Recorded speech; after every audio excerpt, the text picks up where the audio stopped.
ကျွန်တော်ကလည်းအဲ့ဒီပြည်ခိုင်ပြိုးတပါတီတဲ့ပြရင်တော့နိုင်ပါမလားဆိုပြီးကျွန်တော်ပြောလိုက်တာဗျ။နော်အဲ့တော့ကြာပါပြီဗျ။နော်2 နှစ်လောက်ရှိပြီထင်တယ်ဗျ။2 နှစ်တော့မကတော့ဘူးထင်တယ်နော်ကျွန်တော်ထောင်ကြသွားတော့1 နှစ်ရှိပြီတော့2 နှစ်ကျော်ပြီပေါ့ဗျာ။နော်ကျွန်တော်ပြောလိုက်တာအဲ့တော့ပြောလိုက်တဲ့ဟာကိုအခုပြမေးနေကြတယ်ဗျ။အဲ့တော့တပါတီတဲ့ပြရင်တော့မနိုင်ဘူးဗျ။နော်တပါတီပြည်ခိုင်ပြိုးတပါတီတဲ့ပြရင်မနိုင်ဘူးဘာလို့ဆိုတော့ကျွန်တော်ပြန်ကြည့်တယ်လေကျွန်တော်ထောက်လာပြီးဘူးလဲဥလာရွှေကြီးပြောတာကျွန်တော်ကြည့်ရဗျကြည့်တဲ့ခါကျတော့သူတို့သိတယ်ဗျနော်တပါတီတဲ့ပြရင်မနိုင်ဘူးဆိုတာနော်သူတို့ပြည်ခိုင်ပြိုးပါတီကသိတယ်ဗျနော်ဘာလို့ဆိုတော့ဘူးလဲလက်ရွှေကြီးပြောသွားတယ်နော်သူတို့က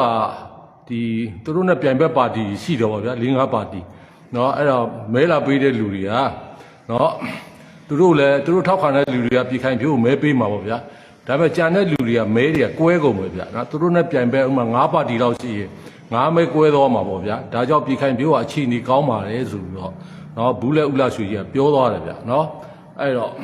တပါတီတည်းပြိုင်ရင်မနိုင်ဘူးဆိုတာကတော့နော်ကျွန်တော်ပြောတာကနော်တပါတီတည်းပြိုင်ရင်နော်ဟိုဘက်ကကျွန်တော်တို့တတိပုဂ္ဂလလူတယောက်ကတတိပုဂ္ဂလအနေနဲ့ပြည်ခိုင်ပြိုးနဲ့ဝင်ရောက်ရှင်ပြိုင်မယ်ဆိုရင်เนาะပြည်ခိုင်ပြိုးပြိုင်တဲ့မြို့နယ်မှာ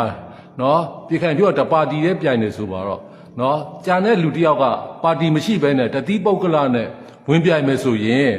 เนาะဒီ2ယောက်ပဲပြိုင်မယ်ဆိုရင်เนาะပြည်ခိုင်ပြိုးကိုယ်စားလှယ်လောင်းနဲ့တတိပုဂ္ဂလကိုယ်စားလှယ်လောင်း2ယောက်ပြိုင်ရင်တော့ပြည်ခိုင်ပြိုးကမနိုင်တော့ဘူးဗျเนาะကျွန်တော်ကအဲ့လိုပဲမြင်တယ်เนาะဗာမဲကွဲစရာအကြောင်းမရှိတော့ဘူးလीเนาะ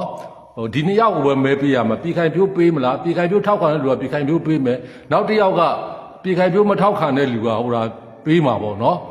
တတိပုဂ္ဂလကိုပေးလိုက်ရင်ပြည်ခိုင်ပြိုးကတပါတီတည်းပြရင်မနိုင်ဘူးဗျနော်ဟိုဘက်တတိပုဂ္ဂလကပါတီမရှိဘူးလေနော်တတိပုဂ္ဂလဆိုတာပါတီမရှိဘူးအဲ့ဒါကြောင့်ပြည်ခိုင်ပြိုးကလည်းဒီအခု PPP တို့ဘာတို့ဟုတ်လားတောင်သူလမပါတီတို့နော်ရှမ်းတဲ့တိုင်းရင်းသားများပါတီတို့အဲ့ဒါတွေပေါ်လာတော့ဗောဗျာအဲ့ဒါပေါ်လာတာသူ့အတွက်ကောင်းသွားတယ်နော်ဘူးလဲဥလာရွှေကြီးကလည်းဒီတိုင်းပဲပြောသွားတာနော်ဒီတိုင်းပဲပြောသွားတာပါတီသူ့နဲ့ပြိုင်ဘက်ပါတီတွေများလာလေသူကအခြေအနေကောင်းလေဗောဗျာနော်တပါတီနဲ့ပြိုင်ရင်တော့မနိုင်ဘူးဗျနော်အဲ့တော့ပါတီများရင်တော့ပြည်ခိုင်ပြိုးနိုင်ပါဗောနော်အဲ့ဒီသဘောပါအဲ့တော့ကျွန်တော်ကတော့ဟိုနေ့ကလည်းပြောပါတယ်နော်ဟိုနေ့ကလည်းပြောပါလေကျွန်တော်ပြောခဲ့တယ်ဘာပြောလဲဆိုတော့ကျွန်တော်တို့နိုင်ငံတော်အကြီးအကဲဗိုလ်ချုပ်မှုကြီးမင်းအောင်လှိုင်ကဖအံမှာပြောသွားတယ်နော်နိုင်ငံရေးမောင်းနှင်အားကောင်းမှစီးပွားရေးမောင်းနှင်အားကောင်းမယ်စီးပွားရေးမောင်းနှင်အားကောင်းမှနိုင်ငံတော်ရဲ့ကာကွယ်ရေးမောင်းနှင်အားလည်းကောင်းမှာပေါ့နော်အဲ့လိုကျွန်တော်တို့နိုင်ငံတော်အကြီးအကဲကပြောသွားတယ်ဟောပြောသွားတာတော်တော်ကောင်းတဲ့စကားပါနော်အဲ့ဒါတော်တော်ကောင်းတဲ့စကားပါအဲ့တော့နိုင်ငံတော်မှာအရေးကြီးဆုံးကနိုင်ငံရေးမောင်းနှင်အားကောင်းမှုဗျနော်အဲ့ဒီတော့မှစီးပွားရေးကောင်းမယ်အဲ့ဒီတော့မှကာကွယ်ရေးစွမ်းပကားတွေလည်းတိုးတက်လာဒါကျွန်တော်တို့တက်ချုပ်ကြီးကဒီတိုင်းကိုဖအံမှာနော်ပြီးခဲ့မကြသေးဘူးဗျနော်အဲ့လိုတက်ချုပ်ကြီးကမိတ်ကြသွားတယ်ဗျနော်တက်ချုပ်ကြီးကအဲ့လိုမိတ်ကြသွားအဲ့တော့နိုင်ငံရေးမောင်းနှင်အားကောင်းဖို့ဆိုရင်ကျွန်တော်ဟိုနေ့ကပြောတယ်နော်အဲ့တော့12ဘိန်းကားကြီးတစ်စီး12ဘိန်းကုန်တင်ကားကြီးတစ်စီးပေါ့ဗျာကျွန်တော်တို့အဲ့ဒီမှာမြင်းကောင်းကြီး300အားရှိနော်ကျွန်တော်ကလည်းဒီကားတွေပါနေနဲ့ဒီစတော့တိတယ်ဗျနော်အဲ့တော့12ဘိန်းကုန်တင်ကားကြီးမှာတင်ထားတဲ့အင်ဂျင်ကြီးရဲ့မြင်းကောင်ကြီးက300အားလောက်ရှိတယ်အဲ့တော့မောင်းနှင်အားကောင်းမှုဆိုရင်အဲ့ဒီ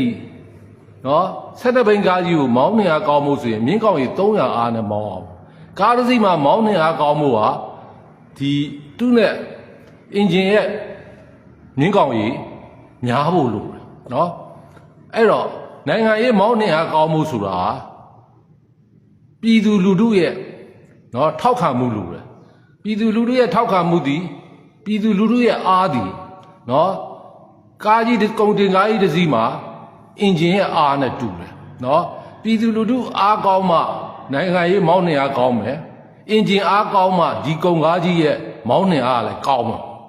အဲ့တော့ကျွန်တော်အဲ့တိုင်းပြောလိုက်ပါတယ်နော်အဲ့တော့တချို့ကြီးစကားကိုကျွန်တော်တို့ထောက်ခံတယ်ဒါပေမဲ့နိုင်ငံရေးမောင်းနှင်အားကောင်းမှုကပြည်သူလူထုမောင်းနှင်အားနော်ကောင်းမှုလိုပါတယ်ပြည်သူလူထုထောက်ခံမှုလိုပါတယ်ပြည်သူလူထုအင်အားလိုပါတယ်နိုင်ငံရေးမောင်းနှင်အားကောင်းမှု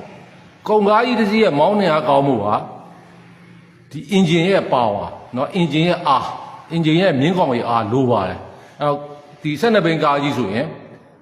engine မြင်းကောင်ကြီး300ရှိရเนาะအဲ့တော့ပြည်သူလူထုထောက်ခံအားနည်းသွားရင်ဟုတ်လားမြင်းကောင်ကြီးနည်းသွားတာเนาะအဲ့တော့နောက်ပြီးတော့ဒီကားတစ်စီးဟာမောင်းနှင်အားကောင်းမှုဆိုရင်မြင်းကောင်ကြီးအားလိုသလိုအင်ဂျင်ကြီးပဲကောင်းပြီးတော့အင်ဂျင်ကြီးကပဲမြင်းကောင်းကြီးကောင်းပြီးတော့ဒီကားရဲ့အောက်ပိုင်းပေါ့နော် body အောက်ပိုင်းပေါ့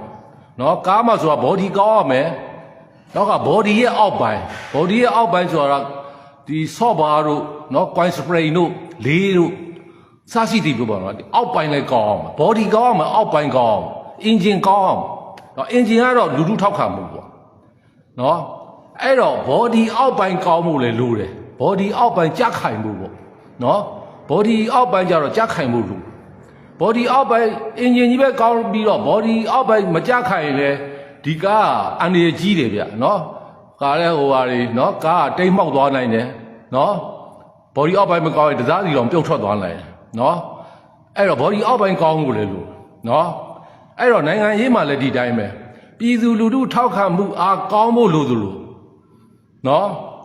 အခြေခံ body အောက်ပိုင်းလည်းကောင်းမှုလို့နော်အခြေခံနိုင်ငံတော်ကကြက်ခိုင်မှုလည်းလို့အဲ့တော့ပြည်ခိုင်ဖြိုးကဘယ်လိုဖြစ်နေလဲဆိုတော့ဒါကျွန်တော်ရိုးသားပွင့်လင်းပြောတာပြည်ခိုင်ဖြိုးပါတီကလူထုထောက်ခံမှုနည်းတယ်ဗျနည်းတယ်တော်တော်နည်းတာဒါကဘယ်သူမှမငြင်းနိုင်ဘူးနော်ကျွန်တော်ကိုယ်တိုင်လည်းဟိုတုန်းကရွေးကောက်ပွဲတွေမှာစာတွေလိုက်ဖြန့်မှုတယ်နော်ရွေးကောက်ပွဲတွေမှာကျွန်တော်စာတွေလိုက်ဖြန့်မှုတယ်နော်အဲ့ဒီမှာထောက်ခံမှုကတအားกว่าတယ်ကျွန်တော်ကတော့ဘယ်ပါတီကိုပေးပါလို့မဖြတ်ဘူးတော့ပြည်ခိုင်ဖြိုးပေးပါ NLD ပေးပါမဖြတ်ဘူးပြည်သူလူထုတွေနိုင်ငံရေးအမြင်ပေါ့ဗျာရှိလာအောင်ကျွန်တော်စာရီဖြတ်မှုတယ်เนาะအဲ့ဒီချိန်မှာ